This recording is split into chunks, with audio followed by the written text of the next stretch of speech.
Hello, and welcome to Retention Chronicles, the customer retention podcast for e-commerce marketers. I am your host and fellow e-com marketer, Mariah Parsons. Tune in as I speak with D2C founders and operators about strategy that works and strategy that doesn't. Of course, we are able to have these conversations because of our podcast sponsor, Malomo. I have seen thousands of brand operators power their order tracking with Malomo to make every single message count. As a consumer, I personally have come to expect that brands have a phenomenal post-purchase experience, or else I'm not really shopping with them again. And a lot of consumers are this way. 84% of shoppers won't return if they have a bad shipping experience. And it feels so important for e-commerce brands to have a good pre-purchase experience. You're trying to get that acquisition. Your customers are coming through the door. They're coming through your website. It is a very personalized experience. You have pop-ups that are timed well. You have customer testimonials that are easing fears. You have well-timed cart abandonment emails, all of that stuff. And then you purchase with a brand, and sometimes there's no communication, and it leaves you wondering, it leaves you mad, maybe scared that you fell for a scam or something like that. And so I think it is such a smart decision to have your transactional shipping emails and SMS not just be about only business. Malomo helps turn them into a powerful marketing tool. What does that look like?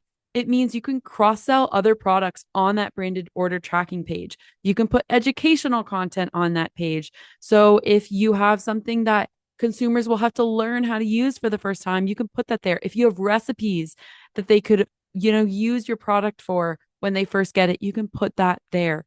Your social media, everything, frequently asked questions, whatever you want, you get the control back so that you're not sending your customers to a carrier tracking page. You're putting them right back on your website, and you're also keeping them informed about their order status while you do it. That's the beautiful thing about this platform.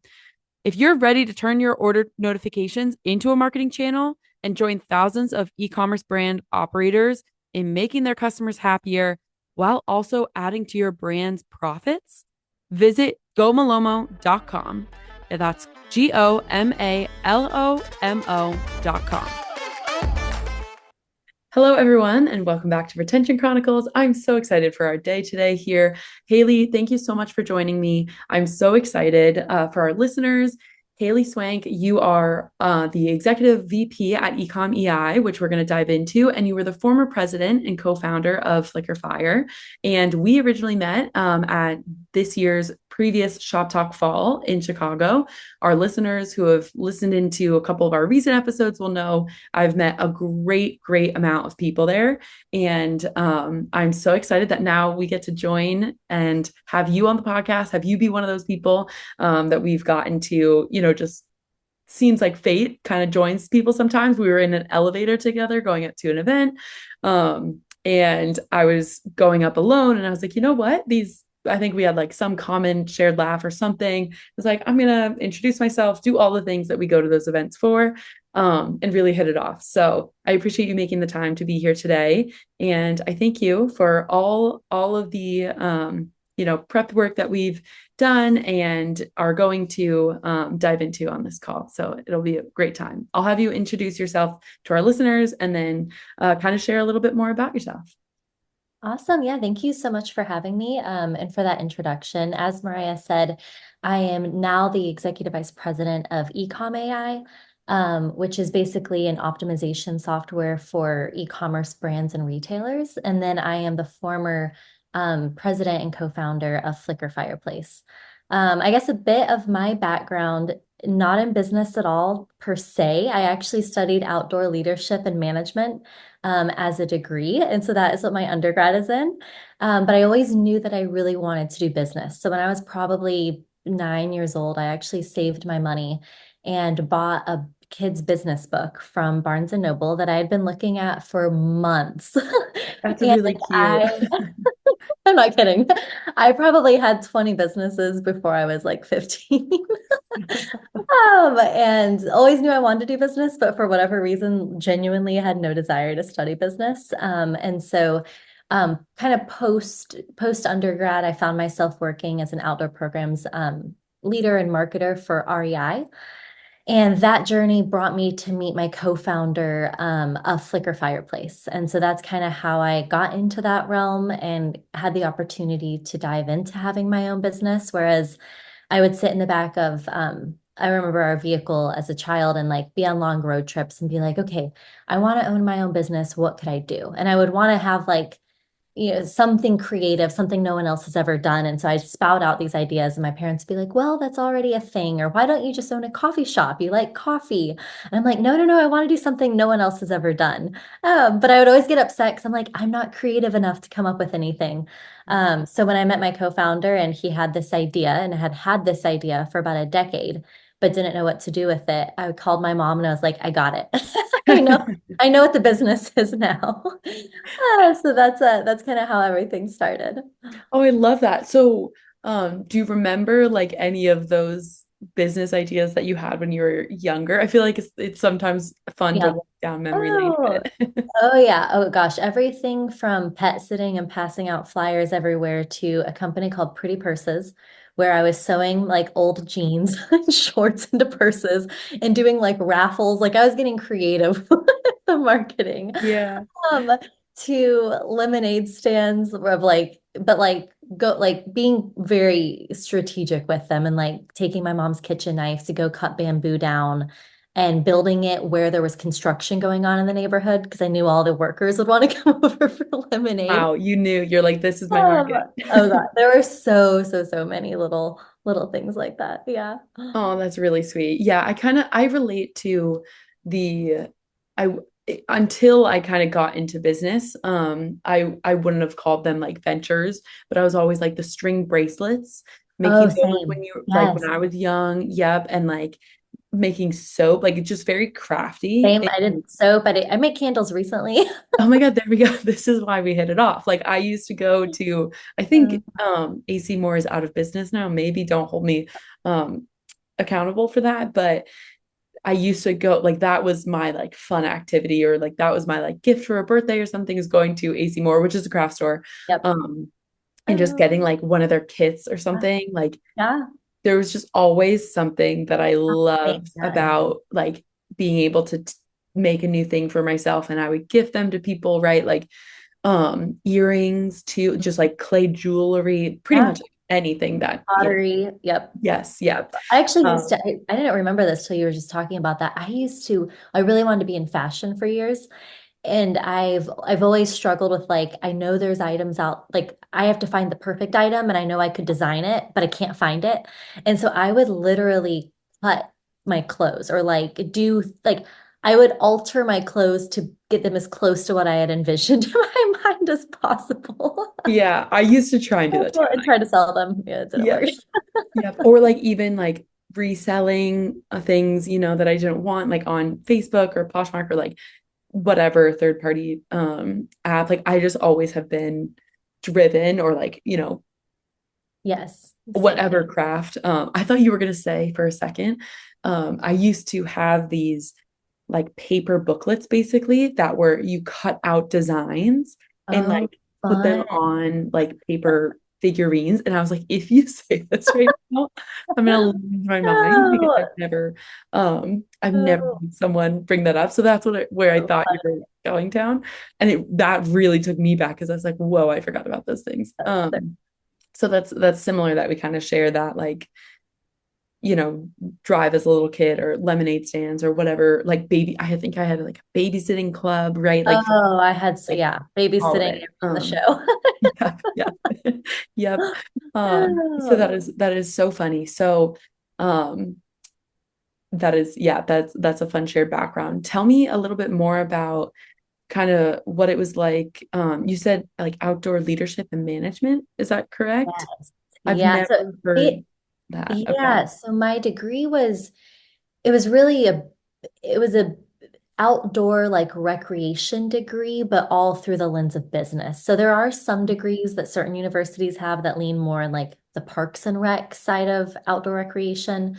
Mine was very much like writing business plans and coming up with initiative, like actual business initiatives and stuff, which was really cool, which is what I thought I wanted to do at the time. So I was like, this sounds a lot more fun than just traditional business classes. Yeah. Okay, I Um, see. but I think I'm the only one from my graduating class that wound up going more of the business route, which is funny. Yeah. And I've driven so far from the outdoor realm of it, but it's actually been cool because with both Flikr and Ecom, I've gotten to work with a lot of outdoor companies and retailers or nonprofits, or I've kind of been able to like dabble back in that industry or at least help those people in a different way, which has been really fun. Yeah. Oh, that's awesome. And it makes sense, like landing at REI, very, very obviously paralleled. Very, very, very much makes sense. So tell us a little bit about Flikr Fire. Like tell the audience, what product did you have? Kind of give a little bit of context and then we'll launch into it a little bit further. Yeah, so Flikr Fireplace was the first actually isopropyl rubbing alcohol like fireplace on the market. So we were manufacturing and selling them back in 2018, I believe, is when we first went to market. My co-founder, he had been living in Seattle for about a decade prior, and he was a high-rise window cleaner where it was cold and gray, and he'd come home every day and lived in an apartment, so there wasn't a fireplace and really just wanted like an indoor fire. And he had obviously seen on different websites or Amazon that there's different stoves you can get that run on like a gelled ethanol. But then you have to reorder the ethanol and it's like not that great for the environment and expensive. And so he was like, rubbing alcohol burns. Like people did this back in like, forever, dozens of years, hundreds probably of years ago. And why can't we burn rubbing alcohol? So it started down this whole journey actually for a decade of him just R&D doing it for himself. And it posed to be really difficult actually to have a liquid that was flammable and that you wanted to have in your home. Yeah. And so whether it was like a mortar and pestle or granite or a cast iron skillet embedded in granite, he tried all sorts of things. Eventually they would crack or crumble or absorb the liquid. So around the time that we met in 2018, he had just found a manufacturer that was willing, like a raw material manufacturer that was willing to work with him on developing like a proprietary cement that would not absorb the liquid and could withstand the heat. So that is where I was actually working for REI at the time, and I was in charge of all the grand opening events for the launch in Chattanooga, Tennessee, and was wanting to have an outdoor, it was on a rooftop of a really large museum here in town. And so I wanted to have s'mores and kind of have a campfire vibe, but with the millions of dollars of art below, they wouldn't let us obviously have fire pits. So someone had told me that there's this guy that makes these little fire pits in his garage, but they're really tiny and they just run on rubbing alcohol. And so anywho, got in touch with him for that, and then it just kind of snowballed from there. So that would have been like May of 2018. And then I convinced him to put money on a credit card to go do his first trade show in July. And I took PTO to join him. Yeah. And that was America's Mart in Atlanta. So that's kind of when we really launched everything.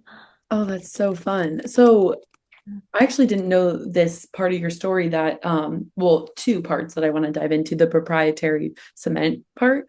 And then sounds like straight out launching at Yeah. a trade show.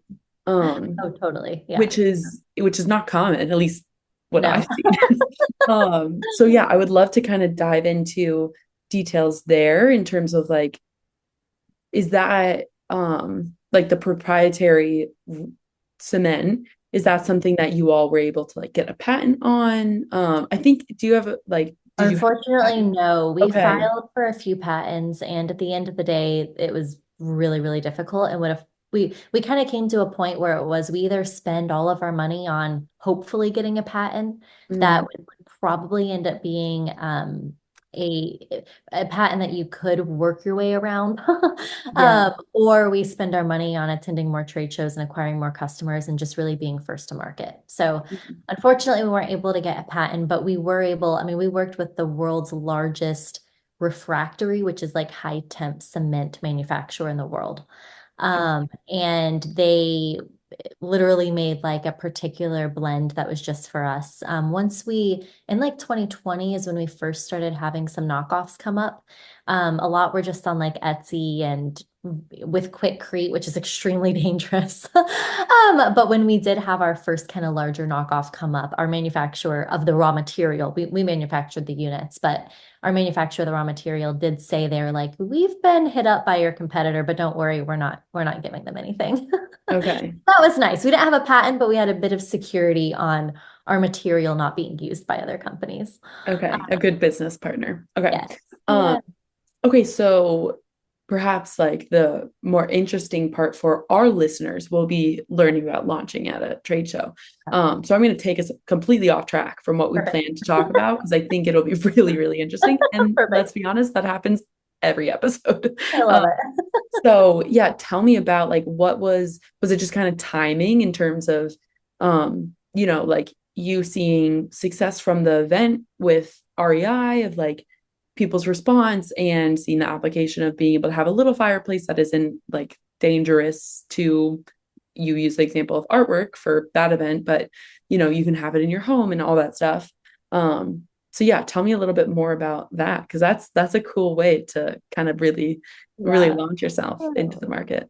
So we really did not have, there was no, we didn't have money. So like there wasn't really another option that we saw. There was no way to get in front of a lot of people, like direct to consumer customers without having that money. When I met my co-founder, he had just received insurance that prior like November or something, because he did a Christmas market in town. And I think he sold about 80 units at the Christmas market for like $40, where our MSRP ended up being 100. And he was like, "Oh my goodness, like people actually really like this. Like I've just always made it for my friends and family, but other people want this. Like what?" So there was like that social proof of again, like maybe 80 people in Chattanooga. But because money was such a limitation, because especially in this day and age with e-commerce, it's so difficult to become a known brand without having awareness, and it often costs money to have that awareness. And doing Christmas markets year after year was his plan. And I'm just like, you're never going to make it. And at some point, someone else is going to go and do this and it's going to be big. So we have to beat them to it. So we looked up trade shows in the area and determined that spending $4,000 to do a home decor and furniture market in Atlanta, where we could drive, we had friends and family to stay with. Again, the 4,000 went on a credit card. But we Yeah. were like, all right, if we can distribute this and gain even just 4 customers, but those are 4 customers that are going to be placing reorders and helping us with that awareness and expansion, then that's probably our only chance of really being able to launch successfully. So our first trade show, we learned a lot. We actually set up, this is funny, we set up our booth like a living room, because in our minds, it was like, going to be showcasing the actual experience of where you would use this in your home. But being that it was a furniture show, people are like, are you selling the couch? Are you selling the table? Like, what's going on here? Yeah. Um, so it was not a good way to showcase the product, but we walked away with orders that totaled about 9,000 in revenue. And from day one, we were profitable. So we were able to take that 9,000, pay off the credit card, manufacture all of the units that needed to be made to fulfill those orders. And that was in July. And by October, just those few stores that had ordered had reordered enough for Travis to actually go full time with the company and for us to sign up for our next trade show in October. So Wow. I didn't quite make the jump yet and leave REI. So I took more PTO to go to the October trade show. But yeah, trade shows is 1000% where we kind of jumped off.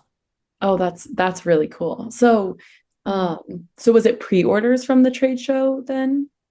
So we took, I mean, technically pre-orders, but we shipped everything out that week. Okay. So we were manufacturing 3 units at a time, at this point in time in our single car, in his, I should say, single car garage. And we were having to set alarms to wake up throughout the night to what we call flip the chickens, which was rotate the units out of the molds so that we could reuse the molds. Yeah. Because Okay. with our process of manufacturing of everything from like vibrating the cement to having molds and having like a heat box to kind of let them cure in, we didn't have the capacity to do more than 3 at a time. That scaled to 11, and then that scaled to 22. And then within about a year and a half, we were making 1,300 a day. So Wow. it was wild. But yeah, we did fulfill all those orders pretty quickly. And then just kind of learned I remember that first trade show, I was going around talking to all the booths next to us, like asking like, hey, this company just came up and asked us for a line sheet. What's a line sheet? Yeah. Or like, wait, how do we know we are you? Because the first set of UPCs we bought, like apparently weren't really real. Like, Yeah. how do we know that? So the first trade show and the second, honestly, every one of them, but that first trade show definitely learned a lot just about reorders and, I remember being asked what our case pack size was and MOQ was, and I'm like, let me Google it. I don't know. Let me get back to you after a quick Let me get moment. back to you. Give me a second. But we ended up for the most part selling, I don't remember at the first trade show, but selling in case packs of 8. And so we were always able to, it was a low enough minimum order quantity for people to try it out at a dollar point. But it did help us just always kind of stay ahead on sales. Yeah. So was it because I'm not familiar with America Mart. That's what you said America's it's Mart in called? Atlanta. America Yes. Mart. Yeah, they have it's 3 massive buildings connected by sky bridges. And I know they have several trade shows a year, like different fashion ones, but their main one is the home decor and furnishings trade Okay. show. So is it all like are there retailers and wholesale opportunities there, or is it just like consumers are the It ones is, who are walking around and oh, shopping? it is just wholesale. Yes. Okay. So Okay. to clarify, yeah. So we got every trade show we ever did was B2B. So we would, you would meet Nordstrom or Macy's or Bespoke Post or Press. Like that's where Good Morning America and HSN or Better Homes and Garden found us. So definitely was all B2B. So if Okay. you think of really any furniture, I remember when we were first walking around in the large showrooms that look like you're walking in a Restoration Hardware, Pottery Barn. And we were like, how are you guys not just ripping off West Elm? And they were like, children, where do you think they buy their furniture from? We were like, oh, you're the manufacturer. Noted. Noted. Yep. They're like, you're new here, aren't you? Yeah. Oh, yeah. And then we learned, oh, we can open accounts and buy wholesale furniture. This is great. Love that. Okay. Yeah, it seems like wholesale. Yeah, there's a lot of little secrets Yeah. exist in that world, which I know I'm not familiar with either. Oh, So it's I would totally be like, amazing. what do you Yeah. mean this isn't? Oh, it was wild. It was amazing. And the trade shows are just, yeah, they were super fun. But overall it was the best way for us to, I mean, the amount of articles and press we got and other companies running ads on our product because it was a unique product. So they Mm, were like, hey, check out this new thing we have. And we never had to, we didn't spend a dime on advertising traditionally until midway through 2020. wow, that's really unique, I feel like. Wow. Congrats on that. That's huge. So would you say because it was such an innovative product, like that's why obviously for wholesalers the market is there, right? Like people are already shopping their site and they want to impress like and get people to buy Yep. through their site when they're seeing and that's like such a good gift too. Like there's certain items. Fit that gift category perfectly because it was a roughly $100 MSRP. So it's like a nice gift, but it's not too expensive. And it's perfect for a couple or a single person or a family and they want to roast marshmallows, like, or the person who has everything. It was just kind of, I mean, the amount of like furniture stores that were like high-end furniture stores that don't really even sell accessories, but it was something they could put on their table and have going near the window to get people to come in. So a lot of people used it as tactics like that, as well as, I mean, several, we always told our retailers, if you can light it, it'll sell itself.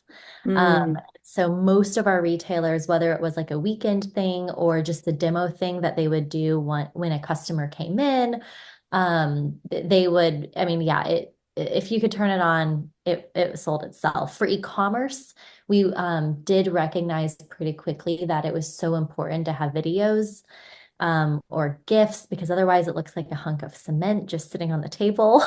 Yeah. Um, and so it was more difficult to sell e-commerce at first, but once it started becoming known and once we had some better video content out there, that became easier as well. Yeah, I think that's one of the things that's more of a pattern on this podcast and like e-commerce in general is if you have something that's really that you can like demo and you can really show it Yeah. off.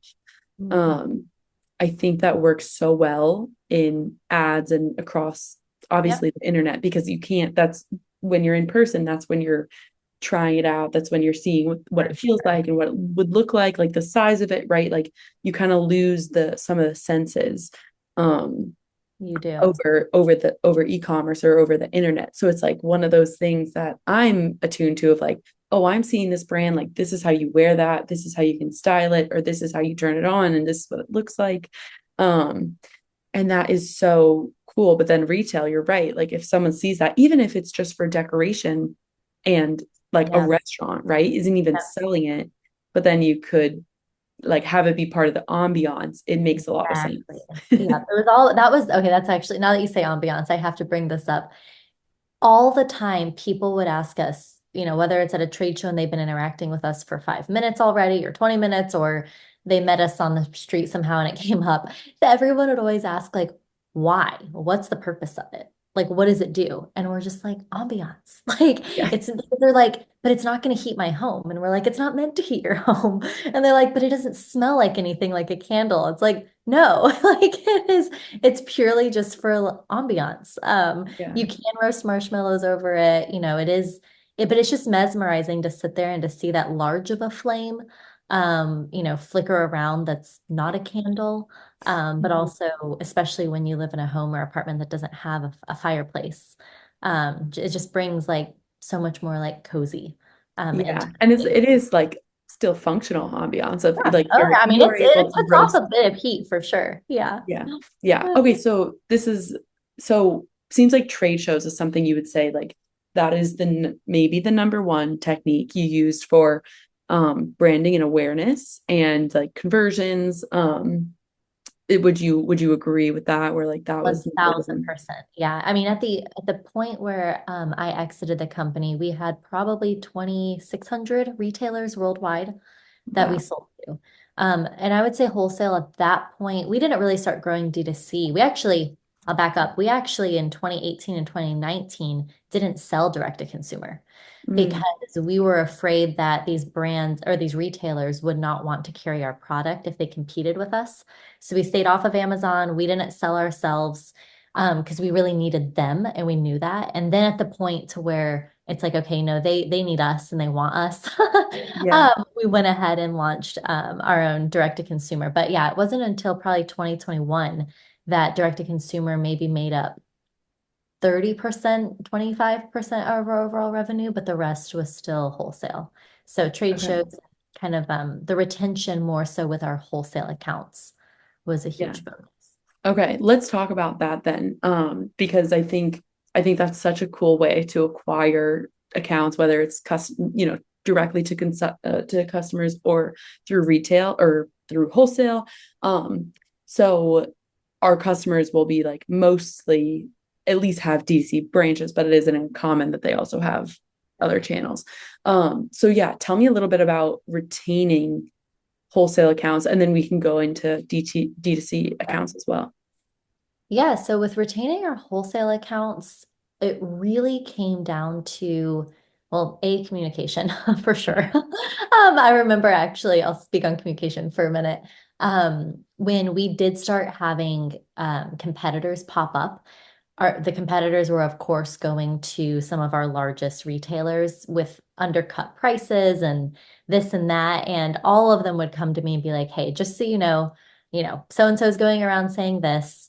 We're sticking with you guys. But one of the main reasons, other than they're like, they offered us a better price. We love working with you, but this other company sucks at communicating. And Wow. so I really think like building, like whether it was communication or just the relationship we built, we would like, Bespoke Post was one of our largest e-commerce partners.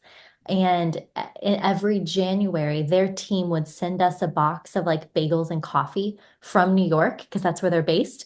And then we would sit there and have our that year planning of partnership, having bagels and coffee together.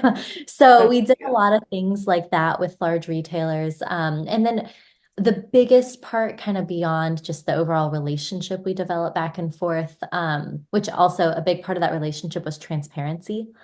I am wildly transparent and probably too honest. Yeah. And I probably told, and I did tell them things several times they didn't want to hear. But the feedback was always like, hey, this sucks, but thank you for being honest. We don't have any other brand. Like our brands over promise and under deliver all the time. And so we appreciate you just being honest. Yeah. And I'm like, yeah, I don't want to be in the position of under delivering. So you're getting me like really, really, really, really honest. But the other thing was always ensuring that we were willing to do something to help them creatively think about ways that they could be different from others selling our product. So whether that was coming up with exclusive base colors or exclusive lid colors when we had them, or an exclusive shape that they could have for a certain amount of time, or often I would connect them with like different manufacturers of cool marshmallows or different kind of fancy chocolates and help them put together a s'mores box. Just really anything to where they didn't start worrying about, their customers going elsewhere to buy Flikr. But we could kind of create a unique experience for their customer around Flikr that was just for them and that was only available on their site. I really like that idea of like the exclusivity, at least for like, I'm sure you were like, you can have, this shape or this color Yeah. for like Yeah. whatever amount of time, and then it'll open up And to then it opens up. Yeah. Yeah. other avenues, and even connecting them with other people that you're meeting with the marshmallows and the chocolate and all that fun stuff. And I feel like I'm going to draw a parallel there to the D2C world, which is the personalization elements that Mhm. brands, especially smaller ones right now, they're playing in that realm because that's where they can win For sure. versus these other big brands. A little bit different because you're sitting in a category where it's like there's nothing on the market until competitors starts to pop up. But say you're going against, let's just say like who gives a crap? They're a toilet Yeah. paper company, right? Like there's a huge, huge industry. But them as a brand, they are going against their competitors and their propositions are like the sustainability and their branding and personalization for their customer, like what is cool for their customer. And I think that's a really unique way to pull that into the wholesale space of like, even though you're this big, customer of ours, big account of ours, we're going to make it so that you feel like you are special against all these other accounts. And then you can continue to make other accounts also feel special in their own way. Yeah. But I think that's a really, really good takeaway for our audience, even if someone's, maybe they're exploring working with wholesalers, or it's something that they've done for years and years. I hope people kind of take that away because that's a really cool way to look at it. Yeah, it was really fun. And it was just fun. Like we had retailers, again, because I was so transparent, I think, and honest, even about, hey, we don't have new assets because right now we're not spending money on them or whatever it is. Like we had so many retail partners offering to like co-shoot videos with us or to all just like super, super unique kind of ways to partner and to position the product and the brand. And that was definitely a huge blessing in helping us. I mean, again, we never paid for any sort of PR or media coverage. And a lot of that was, having a product that was really unique that people wanted to write about and talk about, which was really awesome. Yeah. Oh, that's so cool. I even have people in mind that I know I'm gonna like send this episode to and be like, you need to listen to this because I know that you're like this could be really, really smart for you. That's awesome. Which is a great seat to sit in. Yeah. And so yeah, I really like that. And I want to talk about the D2C side of retention. And so how do you kind of see, obviously I drew the parallel of personalizing the customer experience for the D2C arm, but how else were you thinking about like customer retention, like once you did start to go into the direct to consumer route? Yeah, so honestly, I thought retention was going to pretty much be impossible for us, to be honest, Mhm. Yeah. because for a long time, our entire brand was built around one product. And then I mean, we had one SKU for like 2 years. And then and we were refining that one SKU. Once we got that one SKU really, that one product really, really refined, we started branching out to offer again different like lids and bases that were different colors or a couple different shapes. But for the most part, how many individual little fireplaces does one person need? It's kind of my thought. And so like I didn't send a single email campaign until we had over 60,000 subscribers. Oh my God. I know, which is so dumb. And I look, but again, we were running this entire operation pretty much as two people. And my co-founder was truly doing like manufacturing, and that was about it. And I was doing everything else business. And we were really nervous looking back, we should have just hired people. Again, we were able to always cash flow it with just profit of the company, and we're really fortunate that that was the case. But I was always nervous of being responsible for someone else's income. And Yeah. so I just did not want to hire. And we had a lot of friends and family and different people that wanted to help, which makes it that much more difficult. And so, yeah, genuinely did not do a single email campaign until I finally hired help and was like, yeah, let's get on Klaviyo and, do this. And Klaviyo's like, you have 60,000 people you've never emailed. And they're Yeah. like, we're going to really have to warm these email lists. And so then for a long time too, they're trying to convince me to do SMS, attentives, trying to convince, and I'm just like, who wants to receive a text message from a fireplace that they've already bought? Like, again, I just did not see the retention. And it was wild to see once we were actually tracking all of those stats more and paying attention to them, how much retention we just naturally did have and how much more came from showing up in their inbox, or showing up in their messages with a sale around a time that they were buying gifts in particular. Some people would want to buy a unit for different spots in their house or their multiple houses or whatever. But for the most part, we saw a lot of the retention with gift ordering, for sure. Or, maybe their spouse or they were a real estate agent and they get gifts for their clients. So kind of things like that where they weren't wholesale accounts, but we did have a lot of D2C customers that had reasons to buy several, even though, again, I really didn't believe they would. But one fun thing that we did, because I was just like, okay, if we're gonna do SMS, I was like, everyone's gonna unsubscribe after they get the first email or first text because it's gonna be annoying. Because what else do we have to show other than a picture of the fireplace and talk about the fireplace every time? So what we did is we would do every other week one text about the fireplace or promotion or something. But then every Friday we sent a cocktail recipe. And at Mm, the end of the cocktail recipe, it'd be like a little, have this, with your cozy fireplace or, enjoy this tonight with a date night. Don't forget to light your fire. Something like that. But I was like, I'd rather send them something that they might actually look forward to, might actually use, even though it has nothing to do with our product. And I think that actually we didn't have really anyone unsubscribing from SMS, which was wow. awesome. And then a lot of our sales did come from SMS.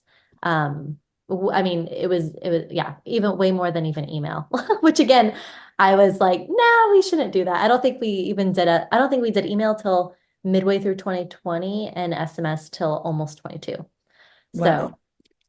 yeah, I mean, that's a great case study though for like email and SMS marketing, right? huge Of proponent even as a founder, you're saying like, I don't think this is it. And then you of, see like people are responding well to it. Of course, there's always the inverse, right? Where it's like, yeah, people didn't want it and they're gonna unsubscribe, but like that's the worst that'll happen. yeah. And so it that is so crazy to me. And I probably would have sat in that seat as well before kind of getting into this industry and working obviously with Malomo. We are sitting in the transactional email and SMS space, which different from marketing notifications, but still it's in the realm of email and SMS. And as a consumer, I probably would have been like, do these things really work? Like, I get so many emails, right? Like, Yeah. what? And then as being on the flip side as a operator, you're like, wow, they really do work. They Um, really do. Yeah. so it's impressive. And I love that you brought up the SMS strategy of sending in like recipe or a tip or something that's tangential to your brand, but isn't, like top 10 ways to use our fireplace, right? Because Exactly. I was so sick of that it. doesn't work. Yeah, that doesn't like that's 1 week, that's one campaign, that's one text. Yeah.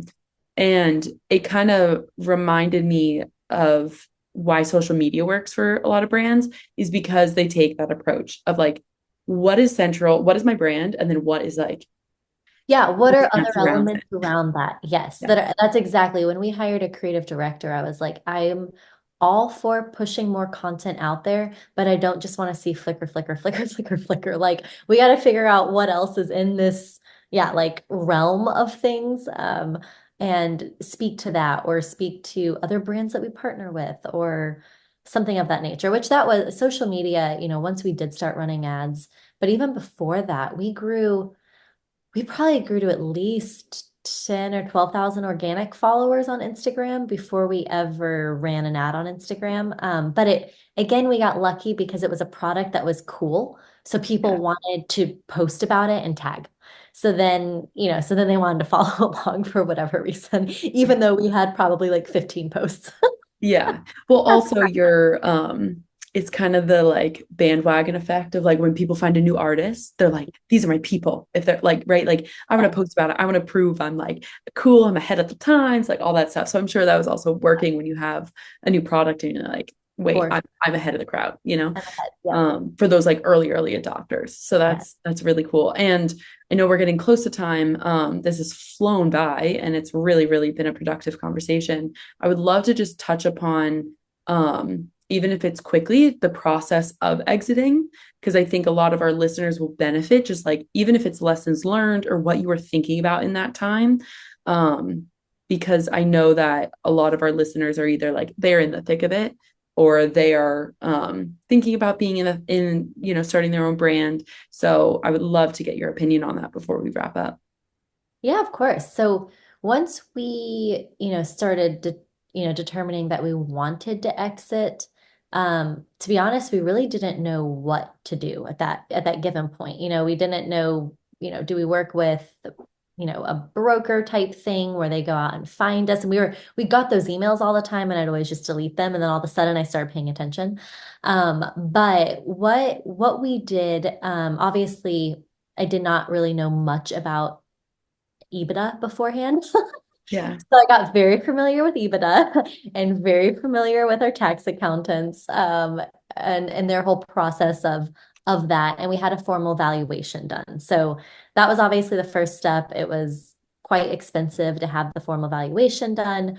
But it was great to just know where we sat in terms of, what the company was really worth and what our multiple of EBITDA likely was given our industry, also given the risk associated with our product and the liability that comes with it, and all of that. And we had been seeing, 400+% growth year after year after year from the beginning of the company, but also had to account for the fact that that wasn't sustainable long term. So it was hard to build, any sort of like pro forma really off of that type of growth, knowing that it probably wasn't quite sustainable, especially with competitors in the market changing. But really, we ended up not working with any sort of company or broker, but really just identifying companies that we might be able to reach out to or might have relations with that would have any sort of interest, or it could slightly align with. So for a while, we were in talks with a company that I won't name them, but very large in a certain industry. And we had no idea that they even knew who we were. And we were just like, man, they aren't quite in this like outdoor realm of home yet, but it would make a lot of sense for them in the future. I wonder if they'd ever be open to a conversation. We reached out the same exact week. they reached out, not knowing we had reached out. It never like crossed, like they never got our message, like the CEO never did. But the CEO reached out being like, hey, I know you guys aren't, located too far from us. We'd love to have a conversation about where you see the future of this going, because we'd be interested in purchasing. So that was a really cool experience for us, for sure. But I think it definitely gave me more confidence just in, I don't know, working with the broker. We met some great ones, but it could be awesome. But I think if I were to do it again, I would once again want to see who in my network, who out of my potential retailers even, would be interested in something like this. Because I think overall it was just much smoother doing a deal with someone that was a little more familiar and also really excited about it. And yeah. Yeah.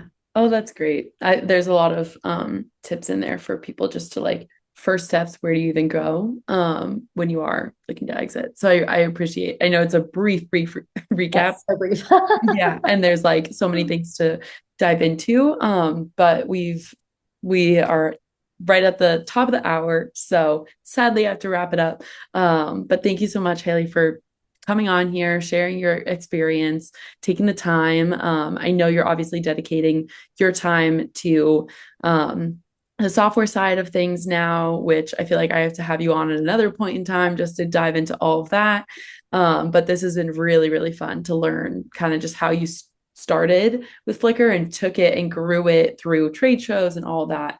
And for an eventual exit. So this has been a great, great podcast. Thank you. Yeah, of course. Thank you so much.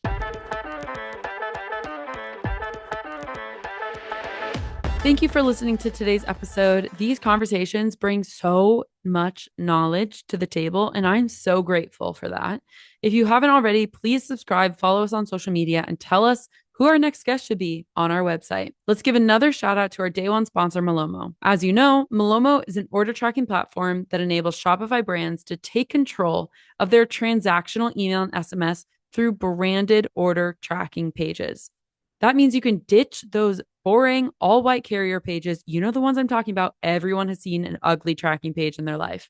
And you can swap it with a page that matches your brand. Customers like you and I obsessively check order tracking an average of 4.6 times per order. That's why leading Shopify brands are turning that engagement into customer loyalty and revenue through branded order tracking. Learn more about how to get ahead of shipping issues, brand your order tracking experience, and reconvert customers while they wait for their package to arrive with Malomo. Visit gomalomo.com. That's GOMALOMO.com.